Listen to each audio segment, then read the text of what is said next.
It is late spring 2003. The town's music school smells like floor wax and old books, the kind of place where posters of past recitals fade to brown at the edges. The auditorium is full. Parents lean forward with programs in their hands. Teachers cluster near the back doors, whispering names and pieces. On the program, under Chopin and Debussy, a penciled set list runs down the page beside each student.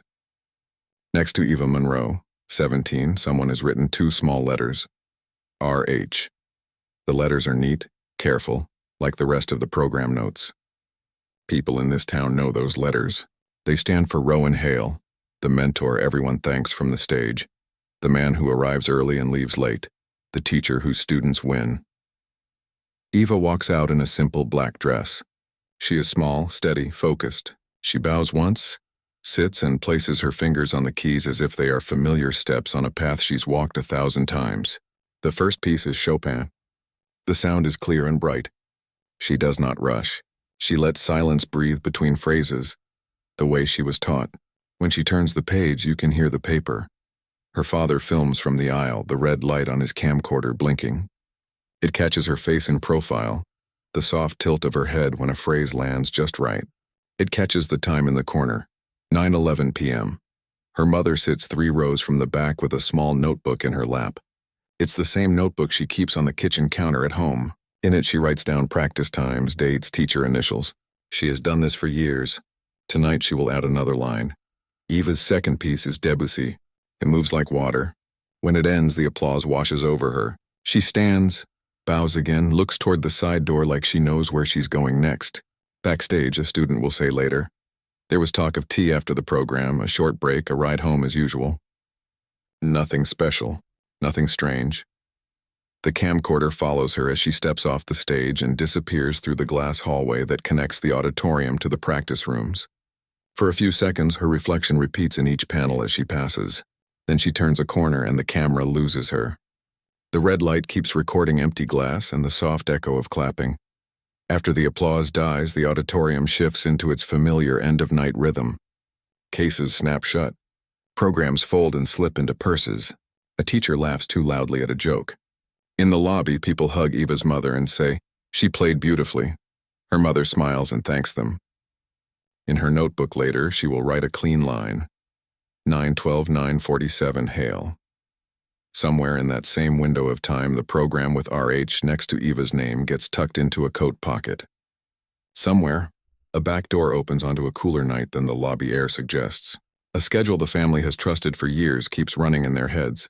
Play, bow, meet, leave together.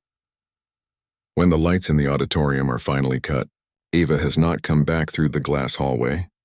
Her father rewinds the last seconds on the camcorder and stares at the empty frame. Her mother presses her palm flat against the notebook before closing it. 3 minutes of hallway footage vanished. So did Eva. Maya keeps the message even when the company warns it will auto-delete. She dials in every month to resave it, the way you keep a candle lit in a window you're not ready to close. It begins with a small breath and a voice she knows better than her own. "Home after we grab tea?" The question mark is in the tone, not the words. Eva sounds careful, like she's holding a smile in place. There's a pause, long enough to be polite, short enough to avoid follow-ups. Then the line clicks off. Maya listens the first time at the kitchen table, elbows on the wood, the same table where their mother writes practice times. She rewinds and listens again because now she hears something new. The way Eva's voice lifts slightly on home, like she's asking for permission instead of stating a plan. In the saved copy, the carrier stamps a time near the top. It says 9:29 p.m. Before the recital, their routine is simple. Dad drives. If he can't, Mom does. If both are busy, Maya waits out front and they walk together. Eva does not take the bus on recital nights. She does not like the smell of the late route, the one that swings past the Quarry Road and the bait shop and the closed roller rink.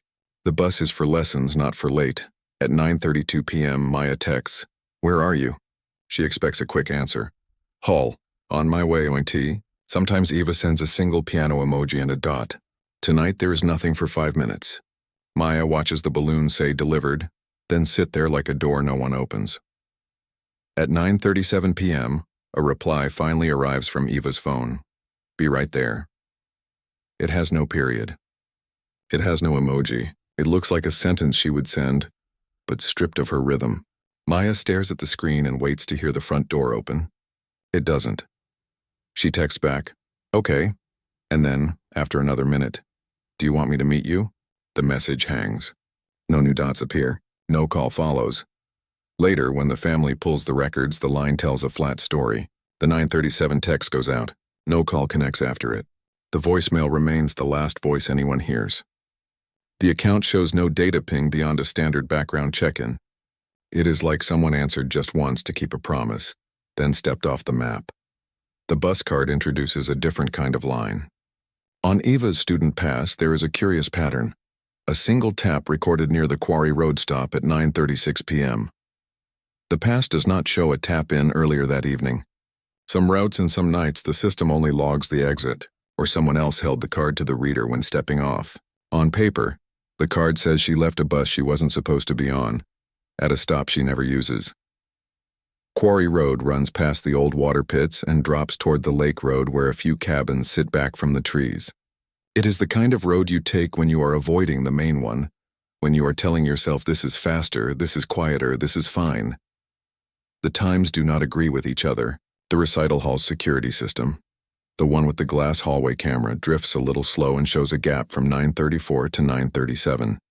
The bus card prints 9:36 when the exit beeps. The phone on Maya's screen insists 9:37 when the text arrives. At home, the kitchen microwave reads 2 minutes behind the phone when they check it against the evening news. On most days, none of this matters. Tonight it does. It means that depending on which clock you trust, Ava is still in the hallway or already on a side street, or stepping down onto a curb that smells like damp leaves and gasoline. Maya names the feeling later, when she tries to explain to friends why she listens to the voicemail again and again. She says it feels like following a melody that keeps shifting keys. You think you know where the note will land, and then it slides just out of reach. Who changed her route, and why did her clock run fast that night? Maya keeps the message even when the company warns it will auto-delete. She dials in every month to resave it, the way you keep a candle lit in a window you're not ready to close. It begins with a small breath and a voice she knows better than her own. "Home after we grab tea?" The question mark is in the tone, not the words. Eva sounds careful, like she's holding a smile in place. There's a pause, long enough to be polite, short enough to avoid follow-ups. Then the line clicks off. Maya listens the first time at the kitchen table, elbows on the wood, the same table where their mother writes practice times. She rewinds and listens again because now she hears something new. The way Eva's voice lifts slightly on home, like she's asking for permission instead of stating a plan. In the saved copy, the carrier stamps a time near the top. It says 9:29 p.m. Before the recital, their routine is simple. Dad drives. If he can't, Mom does. If both are busy, Maya waits out front and they walk together. Eva does not take the bus on recital nights. She does not like the smell of the late route, the one that swings past the Quarry Road and the bait shop and the closed roller rink. The bus is for lessons, not for late. At 9:32 p.m., Maya texts, "Where are you?" She expects a quick answer. "Hall. On my way, ONT." Sometimes Eva sends a single piano emoji and a dot. Tonight there is nothing for 5 minutes. Maya watches the balloons say delivered, then sit there like a door no one opens. At 9:37 p.m., a reply finally arrives from Eva's phone. "Be right there." It has no period. It has no emoji. It looks like a sentence she would send, but stripped of her rhythm. Maya stares at the screen and waits to hear the front door open. It doesn't. She texts back, "Okay," and then, after another minute, "Do you want me to meet you?" The message hangs. No new dots appear. No call follows. Later, when the family pulls the records, the line tells a flat story. The 9:37 text goes out. No call connects after it. The voicemail remains the last voice anyone hears. The account shows no data ping beyond a standard background check-in. It is like someone answered just once to keep a promise, then stepped off the map. The bus card introduces a different kind of line. On Eva's student pass, there is a curious pattern. A single tap recorded near the Quarry road stop at 9:36 p.m. The pass does not show a tap-in earlier that evening. Some routes and some nights the system only logs the exit, or someone else held the card to the reader when stepping off. On paper, the card says she left a bus she wasn't supposed to be on, at a stop she never uses. Quarry Road runs past the old water pits and drops toward the lake road where a few cabins sit back from the trees. It is the kind of road you take when you are avoiding the main one, when you are telling yourself this is faster, this is quieter, this is fine. The times do not agree with each other. The recital hall's security system, the one with the glass hallway camera, drifts a little slow and shows a gap from 9:34 to 9:37. The bus card prints 9:36 when the exit beeps. The phone on Maya's screen insists 9:37 when the text arrives. At home, the kitchen microwave reads 2 minutes behind the phone when they check it against the evening news. On most days, none of this matters. Tonight it does. It means that depending on which clock you trust, Ava is still in the hallway or already on a side street, or stepping down onto a curb that smells like damp leaves and gasoline. Maya names the feeling later, when she tries to explain to friends why she listens to the voicemail again and again. She says it feels like following a melody that keeps shifting keys. You think you know where the note will land, and then it slides just out of reach. Who changed her route, and why did her clock run fast that night? Rowan Hale tells stories the way some people play encores, confident, generous, a little louder than the room needs. He calls them his war stories, nights when juries were cruel and summer tours were hotter than stage lights, days he practiced until his hands went numb and the neighbors banged on the wall. Parents nod when he talks. They recognize the shape of effort and the promise that effort will pay off if you trust the right guide. In this town, he is the guide. His name sits on the music school's brochure beside a quote about discipline. There is a scholarship fund in his honor, paid for by a mix of donations and a gala that sells out every spring. Pictures from those nights hang in the lobby, students in black and white, cheeks pink from applause, Rowan in the middle with an easy smile. In one photo, the camera caught Eva at the edge of the frame, slightly blurred like she was already moving on to her next piece. Parents thank him the way travelers thank a pilot after a rough landing. They say he took their shy child and pulled the sound out of them. They send muffins, write notes, post praise. Students, meanwhile, study each other the way athletes do, counting hours, weighing tempos, measuring who will get a solo, who will get a letter of recommendation, who will get the scholarship. Everyone learns where the center of the room is and how not to stand in its way. Rowan lives out by the lake road, near the bend that turns toward the old quarry. If you drive past at dusk, you can see the water through the trees, gray and flat as a coin. His place is tidy. The porch light runs on a timer. In summer, he says, he keeps windows open to listen for loons and practice with the evening air in his lungs. People repeat these details as if they mean something about character. Maybe they do. Maybe they are just the things a town collects when it wants to feel close to someone who matters. In lessons, Rowan has a line he uses when a student's timing wanders. He says they are tempo blind unless they feel the conductor. He doesn't mean a real conductor. He means him. He steps close to the bench and taps the air above a shoulder.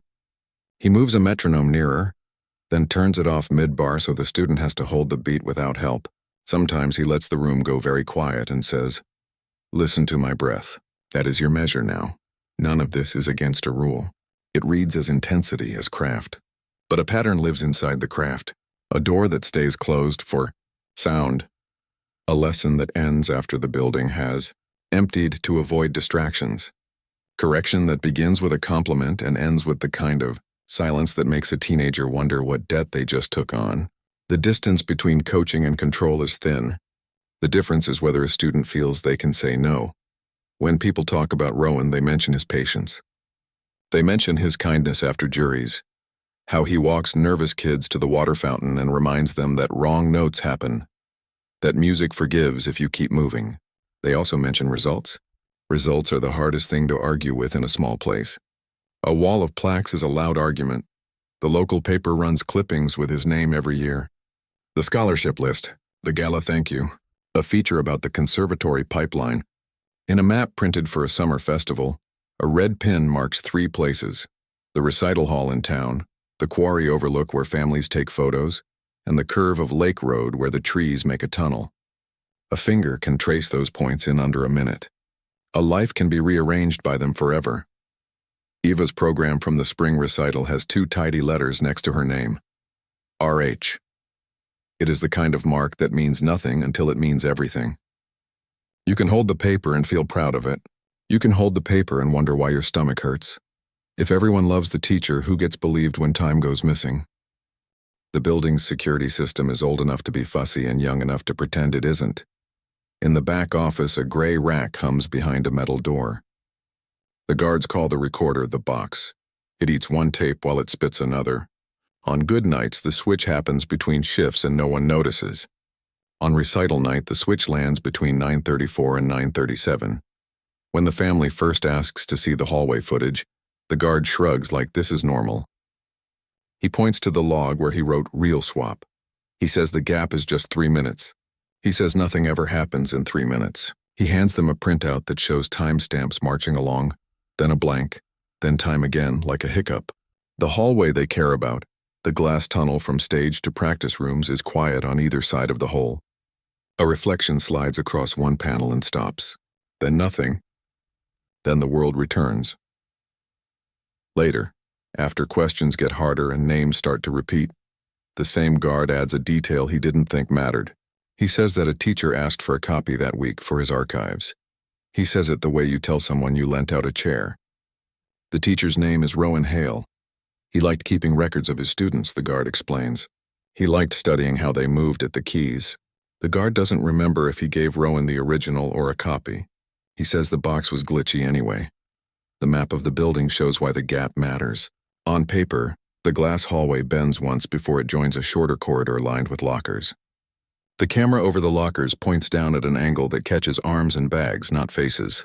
During the 3 minutes the glass feed goes dark, the locker camera stays alive. It records a moving shadow with a garment bag slipping past the lowest row of vents. The bag brushes a door and keeps going. No face turns toward the lens. The frame rate is just slow enough to make the figure melt between stills.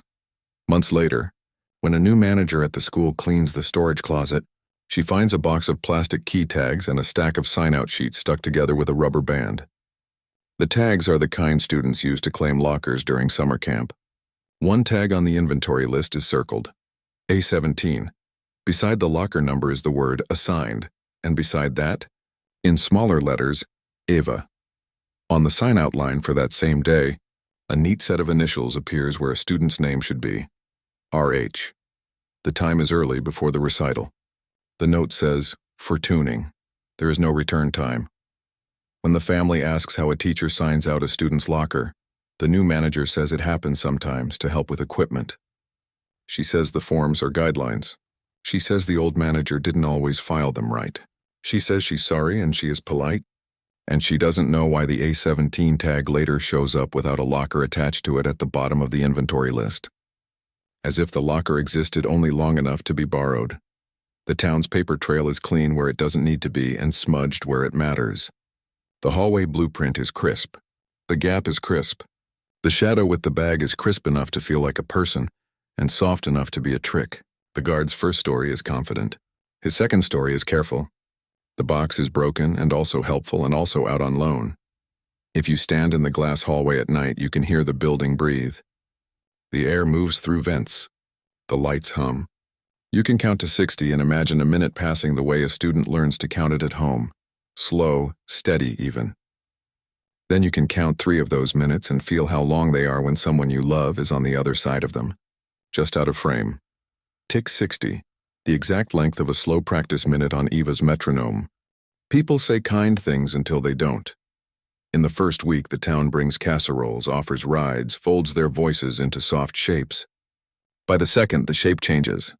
Someone at the grocery line says Eva was under a lot of pressure. Someone at church says discipline can break a delicate kid. Someone on the PTA forum posts a paragraph about strict mothers and lost childhoods and how this is what happens when excellence becomes a god. They don't use names. They don't have to. Her mother reads the post at the kitchen table and closes the laptop. She has kept a small practice log for years. Dates, times, teacher initials, pieces, a brief note when a day goes especially well. She meant it as care. Now people call it evidence.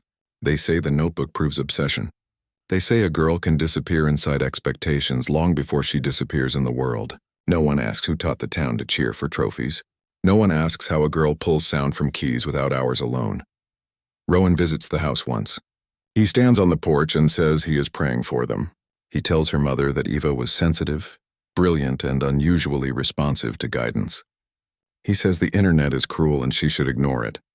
When her mother asks about the timing on the hallway tapes, he says the guard is confused, the equipment is old, and nothing important can vanish in 3 minutes.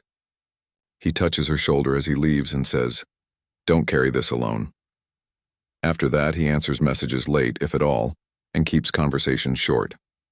In public, he says he loved teaching Eva. In private, he lets the town decide what went wrong. Her father does not argue online.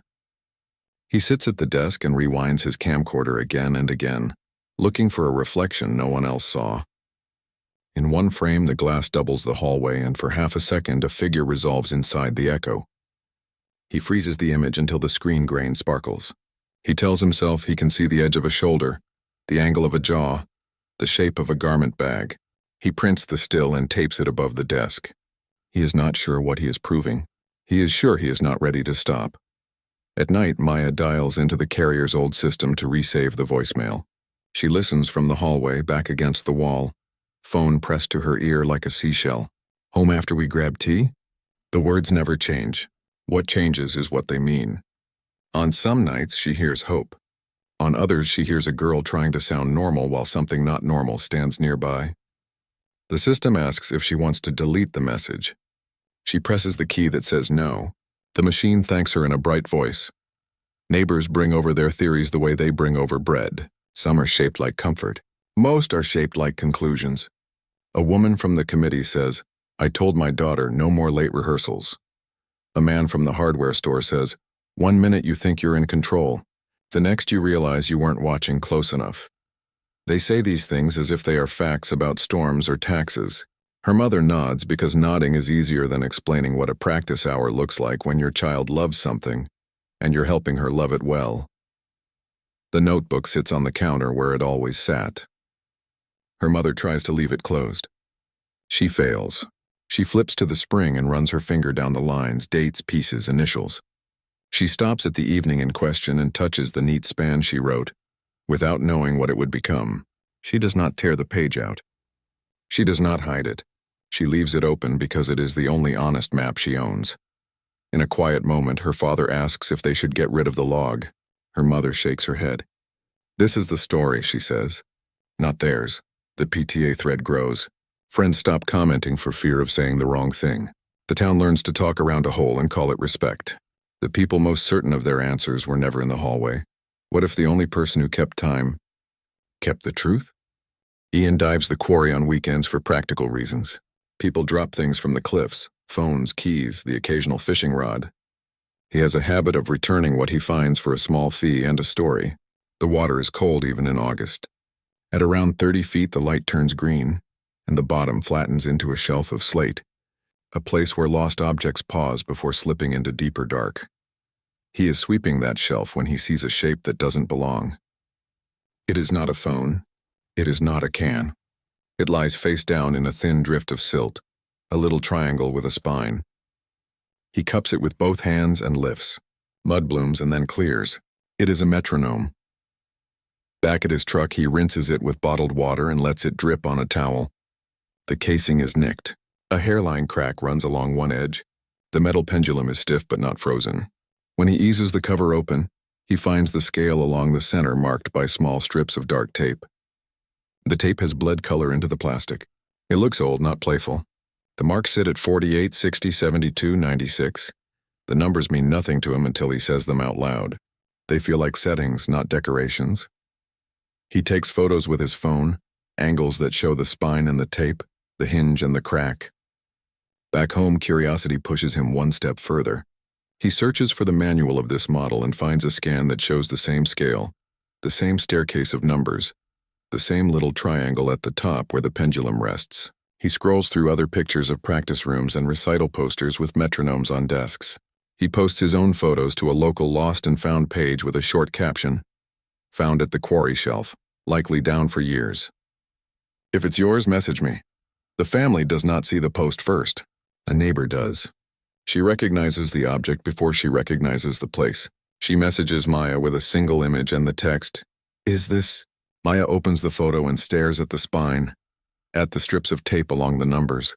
It is the same make and shape as the one on Eva's desk in a picture framed on their hallway shelf. In that picture, Eva is smiling at something off camera, fingers resting above keys, the metronome just to her left with its cover off as if the next minute matters. They reach out to Ian. He is cautious but kind.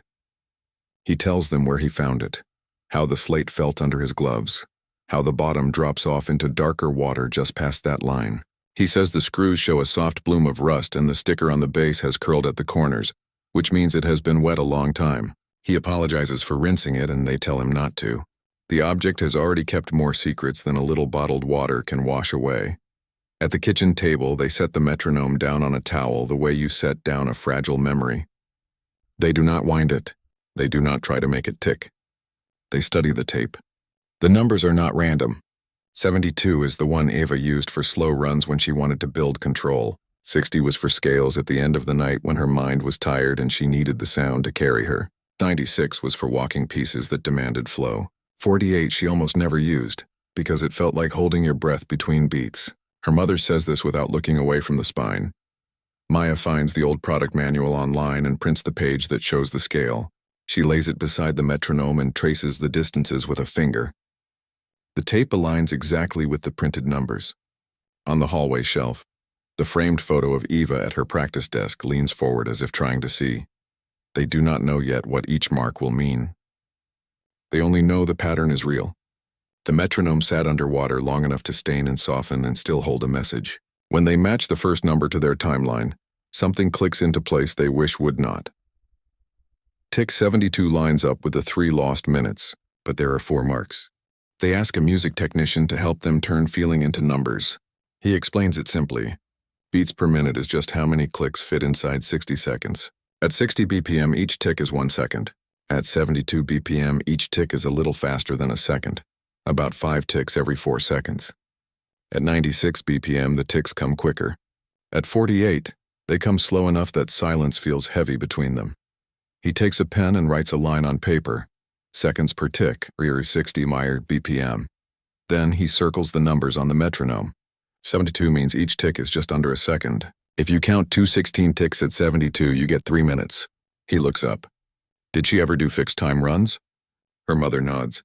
Eva called them 3-minute runs. She liked the discipline of stopping exactly on the last tick. It made her feel in control. The technician points to the CCTV gap everyone argues about, 3 minutes missing in the glass, hallway between 9:34 and 9:37. If she used 72 for those runs, he says, that's 216 ticks. She might have marked 72 because it meant 3-minute work. When you live by a clock, you leave fingerprints in time. They move to 60 BPM. The technician smiles. 60 is the honest tempo. 1 tick, 1 second. Eva used it at the end of nights when she played scales without thinking, letting the click carry her. The saved voicemail that Maya keeps lines up with this habit. It sits right around a minute when you strip the carrier's announcements. Eva's breath at the start. A few words, the shape of a scale humming in the background. An old drill sealed inside a short message. 60 beats, 60 seconds, the sound of closing a day, then 96 BPM. He calls it walking tempo, not a march, not a run. A pace most people fall into without trying. He asks them to imagine the path from the side door of the hall to the curb, where a person might cut across to the bus. He sketches the distance on the map with his finger. At 96, you'll cover that in roughly the time between leaving after a bow and a bus exit 2 blocks over, if you're moving with purpose. It is not proof. It is a mirror that lines up with the bus card tap on Quarry Road at 9:36 p.m. If the 9:37 text read, "Be right there," someone moved fast enough to send it while already in motion. Last, 48 BPM. The room goes quiet when he says the number. 48 is slow enough that you feel the gap more than the click. He asks if anyone here has sat by a lake with a small outboard idling at night. The pulse is not the true engine speed. It is the way sound carries across still water, soft, even thuds you can count without looking. Old fishermen will sometimes mutter, about 50 a minute when they tune by ear. He plays them a short recording he once made at a dock to test a microphone. The throb lands near 48 a minute. It's not exact science, he says, but the body knows a pattern when it hears one. They stare at the metronome on the table. The tape strips are no longer random. 72 can stand for a 3-minute block that matches the hallway gap. 60 can stand for one honest minute, the length of Eva's warm downs and the shape of her last message. 96 can stand for the walk between a door and a street where choices split. And 48 can stand for water held by a low engine, the kind that keeps a boat barely in place while someone decides what to do next. None of this accuses. It arranges. It turns an object into a map and asks the room to follow it. The question at the end is simple, and it does not go away when you close the notebook. If 48 is a boat, who had one, and why near the quarry at night? The parking stub turns up years later in a place that makes it easy to shrug at first. A church thrift sale. A rack of winter coats marked $5 each. A volunteer checks pockets so nothing sharp ends up in a kid's hand. Her fingers close on a small square of thermal paper, stiff with age. The ink is faded but not gone. A date, a time. A lot code that matches the gravel pull-off at the curve of the cabin road by the lake. She drops the stub in the donations box for papers and coins and keeps moving. Another volunteer sees the date and pauses. It is the recital night. The stub has a narrow tear where it would have sat under a windshield wiper. On the back in thick pen there is a half-scribbled note like an attendance habit. 2 letters, a hyphen, 3 numbers. It could be a plate. It could be someone's short code. It could be nothing. But it is not from this year, and it makes the room a little quieter. When the stub reaches the family, it comes with a simple explanation. The coats were donated in a bulk drop from people tied to the gala committee. The receipt shows a name the town knows, someone who often hosts music fundraisers at a cabin off the lake road. The committee says the pile came from Rowan's Circle, when they cleaned a storage closet and cleared last year's wardrobe rack. No one remembers which coat it was. No one remembers who wore it. People donate in piles when they're busy, the way they talk in piles when they want to be done. The stub does not prove where a person stood. It proves where a car was. A thin square like any other, it carries the weight of a shared memory. The lot attendant leaning out of a blue booth, tearing the paper, slipping it under a wiper, waving a driver through. You can picture the curve where the road dips and the trees thin, where headlights run across water if you arrive after dark. You can picture the short walk from the lot to a narrow dock. A former student, now grown, hears about the stub and says something she assumes everyone knows. She says Rowan liked late-night lake lessons in the summers when the building felt stuffy. She says he kept a small keyboard in the cabin and told students that sound sits better on water after dark. She repeats one of his lines. Music needs air and courage. She says this with admiration, then stops and says she never told her parents about those nights because it made her feel more like a real artist to keep them to herself. In a yearbook quote from the time, her younger self wrote, "He says music listens back when the lake is quiet. The town hears lake lessons and shrugs. It sounds romantic, disciplined, almost wholesome in this place where people grew up on docks and summer jobs. A teacher who still practices until midnight is the kind of story a small town wants to be true." If someone mentions the Quarry channel just beyond the tree line, the conversation drifts. The channel is a detail for fishermen and teenagers, not for a gala brochure. The map does not drift. It shows the public dock on the lake road like a straight finger. Follow it with your eyes and it points toward the old Quarry channel. On a calm night, a small outboard can idle there with only a soft thud carrying across the surface. The sound falls into a pattern you can count if you sit still long enough. Not fast, not loud. A pulse that holds a place while someone looks at their hands and decides what to do. The family lays the stub beside the map and the metronome. Date, time, dock, channel, tape, at 48. The numbers and the places do not accuse. They arrange. They make a shape that is too clean to ignore. Tick 48 returns. Someone kept the engine barely alive, long enough to sink something. Kara tells her story carefully, the way you handle a glass that has already been chipped. She says the first thing was small. During lessons, Rowan asked her to take off her rings so her fingers would learn to feel the keys without noise. He said metal clattered. He said good touch was quiet. She slipped the band from her right hand and set it on the edge of the bench, beside the hinge where the seat lifts to hold sheet music. At the end of one lesson, the ring wasn't there. She thought she had put it in her pocket and lost it on the walk home. She told herself it didn't matter. The ring was silver, a plain oval face with a faint line across it from the time she banged it against that same bench hinge in a hurry. The scratch was thin and straight and a little off-center, A mark you only notice because you know where to look. She missed the ring, but not enough to make noise about it. Students misplace things. Teachers are busy. Life moves on. Months later, a friend texted her a photo from the Quarry overlook, the spot with the coin-operated viewer and the low stone wall. The friend had been sitting on the wall when she noticed something caught in a crack near the base, a ring dulled by weather and dust. She took a picture because it looked like a lost story, she wrote, and sent it to Kara as a small, pretty nothing. Kara zoomed in and recognized the face, then the line. She drove out and found it exactly where the photo showed, pressed into the seam like a coin. Kara says she never went to the overlook in those months. She doesn't hike there. She doesn't like the wind that comes up from the channel. She called the police because the ring felt like a message and because she didn't know how to read it. An officer met her, took a statement, held the ring in a gloved hand and returned it with a note number. The report lists the item, the location, and a line that says no direct nexus to missing person. The officer told her that people move objects all the time without meaning anything by it. He told her that finding a ring in a public place proves only that the ring was in a public place. Back at the studio later, Kara looked at the bench hinge again. It was the kind with a squared shoulder that sticks out just enough to catch a hand.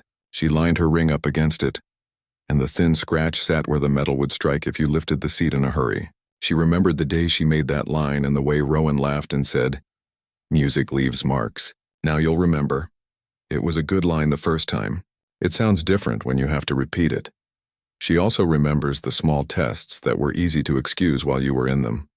A door closed, for sound, a hand guiding a wrist longer than necessary, a comment about needing trust to hear the conductor inside the room. None of it was a rule broken on paper. All of it added up to a kind of math you can't show on a whiteboard. Kara kept the ring. She took her own photo of it.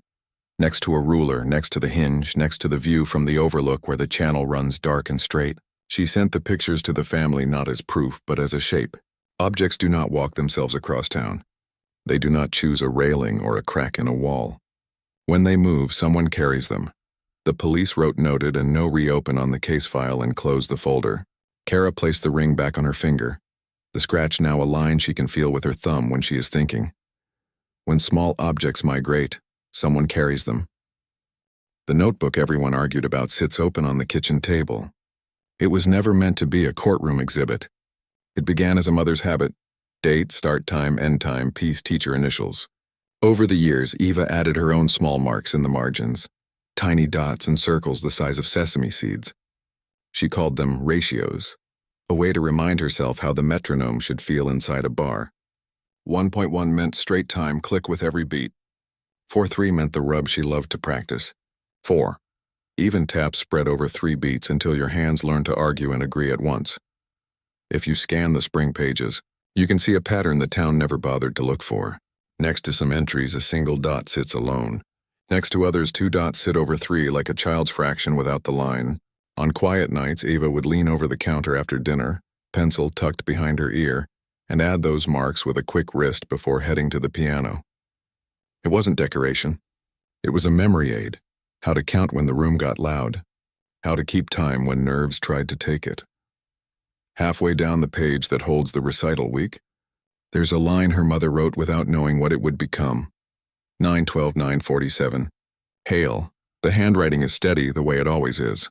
To the right of that line is a small circle, the kind Eva used when she wanted to call her future self back to something. And in the margin, faint but there, she placed 2 dots stacked over 3, 4, 3, the ratio she used when she needed to feel control return to her hands. At first, the circle feels like a bruise. Then it becomes a lens. Her mother takes a piece of tracing paper and copies the marks from a handful of days when Eva seemed most focused. She lays the sheets together and the circles line up at entries that share one thing: the tempos that lived on the metronome's tape. 60 for slow scales at closing, 2 for 3-minute runs, 6 for walkthroughs on transitions, the odd 48 when she practiced patience. They pull out the audition tape Eva made for a summer program and listen not for melody, but for habit. Slowed down, you can hear her whisper under her breath as she moves between sections, little cues she kept for herself. On the case insert, she doodled a tiny key months earlier: R. Command retardando, H. Command hold. She used those letters in margins when she planned where to ease and where to wait. She liked clean symbols. They helped when nerves blurred the bar lines. Those same letters, R and H, live elsewhere in this story. On the recital program beside her name. On the locker sign-out sheet. The town gave them one meaning and ran with it. In Eva's own code, they also meant what musicians mean by them. Slow down, then stay. A pull on time. A pause. Her mother writes the letters again in her own notebook, larger this time, and draws a line from them to the circled time span, 9:34 and 9:37. She does not say what anyone should conclude. She says only this: Eva knew how to leave herself notes. She trusted her future to read them. Maya prints a still image of the audition waveform and lays it next to the kitchen pages. The dark bands where Eva eases tempo in the tape line up with the places she drew R in pencil on her sheet music. The hold marks match the little circles in the log. None of this is loud. None of it shouts. It is the kind of arrangement that requires you to sit, breathe, and accept how much a careful person can say without writing a paragraph. People mocked the notebook because it was neat. They said neatness proves pressure. Here, neatness proves memory. The same hand that counted scales left breadcrumbs in margins on cases on a page nobody thought mattered, until everything did. She left us a key, inside the one thing everyone mocked, her neat timing. They asked for a meeting at the music hall because it feels neutral. No porch steps, no living room. Just a room with a long table, a window, and the same faint smell of polish that follows pianos wherever they live. He agrees to come. He asks how long it will take. They say not long. They arrive early and set one thing on the table, the metronome wrapped in a clean towel. They do not wind it. They do not touch the tape marks. A small phone sits near the edge recording. He sees it when he walks in. Rowan sits across from them and folds his hands. He asks how he can help. The mother says they only want clarity. The father says they have gathered their own records. Maya says they brought the object a local diver found in the quarry. They uncover the metronome. He looks at it and then at them. He asks who has handled it so far. They list the diver, the family, no one else. He says objects can confuse people when they travel through many hands. He does not reach out. The camera catches the moment his fingers start forward and then stop. Later, there will be a still image of his hand pulling back, as if the air thickened. They ask about the night of the recital, about the 3-minute gap in the glass hallway. He says the equipment is old. He says the guard often mixed up reels. He says no one can cross a life in 3 minutes. They ask if he requested a copy of the hallway video for his archives. He says he used to keep student materials for coaching. He says that is not unusual. He says he does not remember that specific week. They ask about late-night lake lessons at the cabin. He says the building was often stuffy, and sound is different over water. He says his door was never closed to a student who wanted help. He says parents were grateful for extra time. He says the town knows how much he gave. He does not ask to see the metronome. He does not say the word quarry. They ask about a boat. He says he sold the small outboard in 2002 because he wasn't using it. The father slides a single sheet across the table, an official registration record with a renewal date in mid-2003. Rowan scans it and says renewals can lag. He says he does not recall the exact month. He says it is possible the new owner delayed paperwork. He does not touch the paper for long. It slides back across the table as if it knows where it belongs. They ask whether he ever signed out locker A17 on the night of the recital. He says he sometimes helped with tuning and storage before events. He says forms were flexible. He says a signature does not mean he opened a student's space. He says the building ran on trust. No one raises a voice. No one makes a speech. The mother keeps her hands flat on the table so they will not shake. Maya asks him, plain and small, if there is anything they should be looking for that would help them accept what happened. He looks at the window instead of her face. He says he hopes they find peace. He says he has another meeting. He stands. The camera keeps recording the room after he leaves, as if the room might say something he would not. Later there will be an audio file with the quiet scrape of the chair, the click of the door, the sound of breath being held and then let go. They pack the metronome back into the towel and carry it out. On the sidewalk, the father says one sentence and only once he could outplay people. He couldn't make time lie. One last search at the quarry shelf because tempos point to edges. Late in the season, the divers go back. The quarry is colder now. The light flatter, the water holding its breath the way it does before fall. They move in a slow grid over the slate shelf, hands sweeping where eyes can't be sure. The place remembers the metronome. It remembers the drop-off just beyond the line where the shelf breaks and the dark begins. They do not find Eva. They do find two small things the shelf kept. The first is a plastic tag, scuffed and pale, with A17 pressed into it in thin block letters. It hangs from a rusted split ring, the kind that catches a nail if you're not careful. The second is a narrow hair ribbon pinched under a flat stone. The color is washed out by years, but the weave and stitched edge match the bow in a photo from the spring recital. The one where Eva smiles sideways at the person taking the picture. Shoulder turned, music on the stand, ribbon neat against her hair. The tag is only a locker tag. The ribbon is only a ribbon, but they are not where they should be.